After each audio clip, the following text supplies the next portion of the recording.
Well, living on an island, we might expect to have to pay just a little bit more for imported items, but with the Canadian dollar hitting lofty heights against the U.S. greenback, you might think that some prices would begin to come down on a range of consumer goods.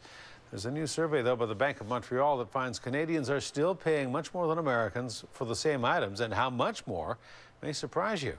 Aaron Glacier joins us now with that story. Aaron. Hudson, the Canada-U.S. price gap ranges from 10 to 40%, depending on which side of the border you are purchasing goods on. And analysts say don't expect that to change anytime soon.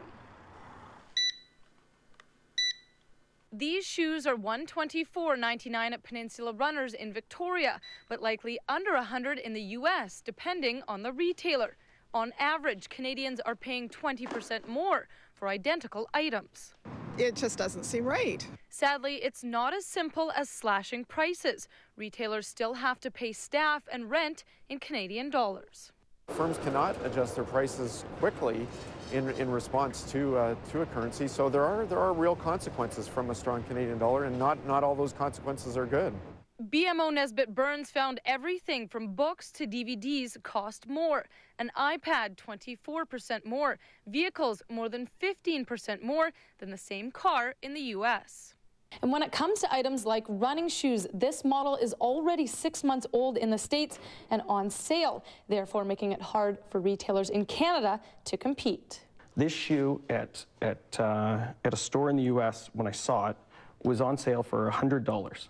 It's a new shoe here, it's $150 here, but then again, they only had 2 or 3 pairs because they were clearing them out. So yes, it's cheaper. Its regular retail price, is only about $20, $30 difference, but again, we're comparing oranges to apples.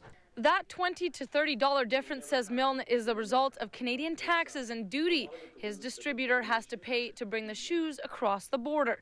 Canada is also a smaller market with less buying power. But Milne says if it's worth it to people to save that money, it could have some hefty consequences. The minute local stores are gone, then all the local community events are going to be gone. The Oak Bay Half Marathon would not take place if there wasn't a store here. But I'm here to help people directly and help them obtain their goals. And that's why we're here. And that's how we're successful. Consumers agree and are willing to maintain the shopping culture in Victoria for the time being. That's the thing I love about here, the fact that it's small shops, small boutiques, it's very local, people know you, and you get very much personal service. Hudson analysts say if the dollar stays above par for months, if not years, then and only then will we begin to see a dip in the price of consumer goods. But how long before that happens remains to be seen. All right, we'll wait and see. Aaron, thank you. You're welcome.